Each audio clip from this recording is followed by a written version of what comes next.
Bosun, pipe him aboard. Aye, aye, sir. Try a dress ship. Very good, sir. Dress ship!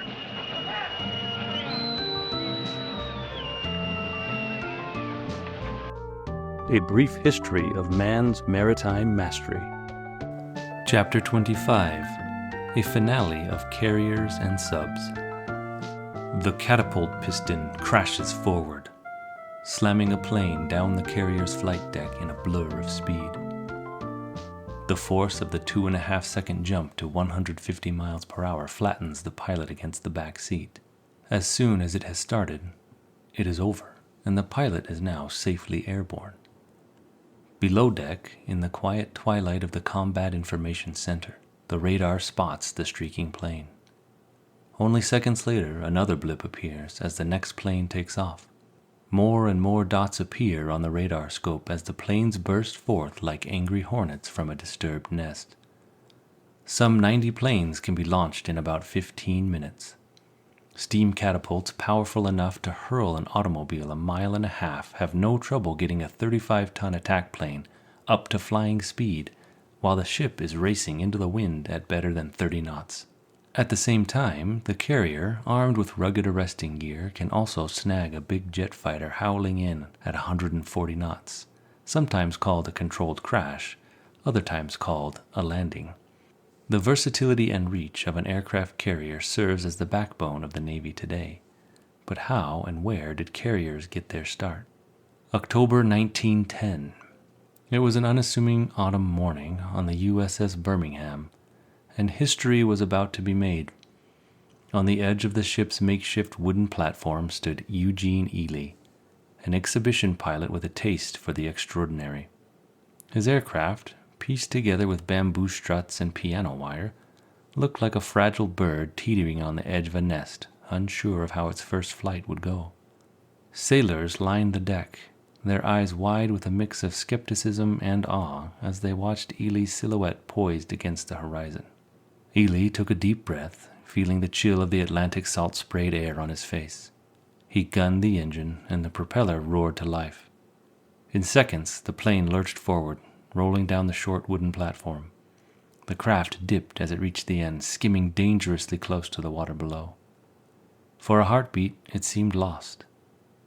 But then, with a shudder and a burst of determination, it pulled up, rising into the air. This was the first successful takeoff from a ship, and Ely knew it. Soon, the whole world would know it too. 2 months later, that same daredevil would attempt a new feat, an at-sea landing. Approaching the armored cruiser, Pennsylvania, anchored in the San Francisco Bay, he aimed for a 120-foot platform built just to receive him. Below his plane, 3 hooks were poised to catch the sandbag-weighted ropes stretched across the deck. The plane hit with a jolt, rattling his bones, but Ely stopped safely. An historic first carrier landing and another world first for Ely and the U.S. Navy. A few years later, Britain commissioned the HMS Argus, a pioneering warship with a continuous, flat flight deck that signaled a leap forward in carrier design. Pilots trained tirelessly on her deck, perfecting the delicate art of taking off and landing on a swaying surface. The U.S. followed suit by converting the old coal ship Jupiter into the carrier USS Langley. By 1927, American carriers USS Lexington and Saratoga also joined the fleet. Training a new breed of pilots who could navigate the vast sea, identify their floating base from miles away, and execute perfect landings despite the roaring winds and rolling waves. The 1940s saw carriers come into their own as World War II spread across oceans.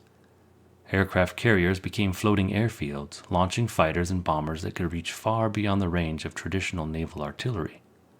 Escort carriers hunted submarines in deadly games of cat and mouse, while covering amphibious landings, and the battle-scarred decks of those ships became the proving ground for generations of naval aviators.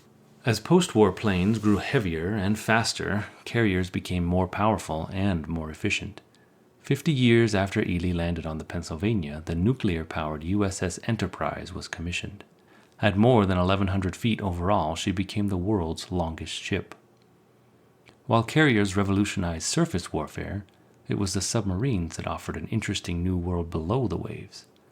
The earliest recorded actual submarine is likely that of Dr. Cornelis Drebbel, made from wood covered in greased leather, making its maiden voyage all the way back in 1620.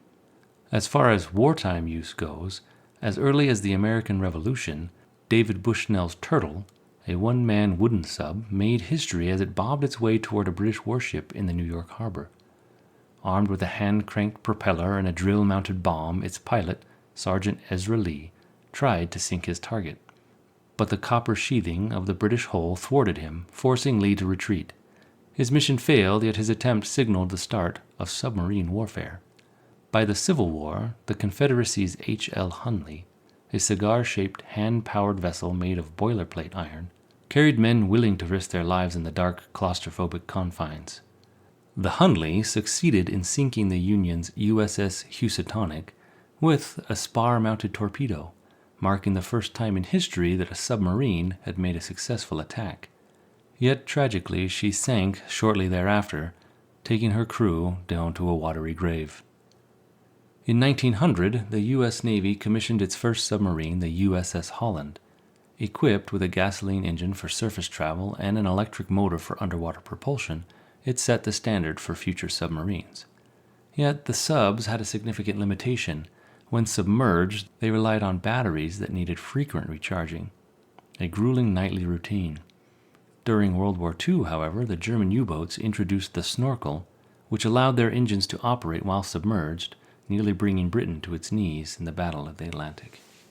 In 1955, the USS Nautilus, the first nuclear-powered submarine, transformed undersea warfare. With a reactor that required no air to operate, she could roam the depths without surfacing, traveling at unprecedented speeds and depths. Powered by a small core of uranium, the Nautilus cruised more than 62,000 miles, almost 2.5 times around the Earth on her first fuel load. The days of surfacing every night to recharge batteries were over. Now, subs could stay underwater almost indefinitely, limited only by the stamina of their crew. The Nautilus would soon take on her greatest mission yet. In August 1958, she dived beneath the Arctic ice and made her way across the North Pole, blazing a trail for submarines in the icy underworld. She proved that a polar route could clip thousands of miles from the journey between Tokyo and London. Her successor, the USS Skate, went further, breaking through the Arctic ice to emerge on the surface, a feat as visually stunning as it was tactically significant. It is unlikely that the earlier maritime engineers thought that the most powerful and useful inventions would fly above the sea and silently lurk beneath it. But through centuries of ingenuity and courage, from dugout canoes to portable nuclear power plants, maritime pioneers have transformed the seas. Each vessel, each innovation, represents not just technological triumph, but the relentless human drive to push boundaries and redefine what is possible. I hope you have enjoyed a brief history of man's maritime mastery.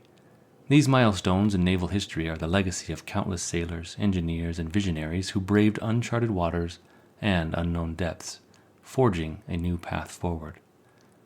Their collective spirit, skill, and bravery form the bedrock of modern naval power, reminding us all that today's mighty fleets stand on the shoulders of giants who dare to dream beyond the horizon. Maritime Memoirs hopes you have enjoyed this program.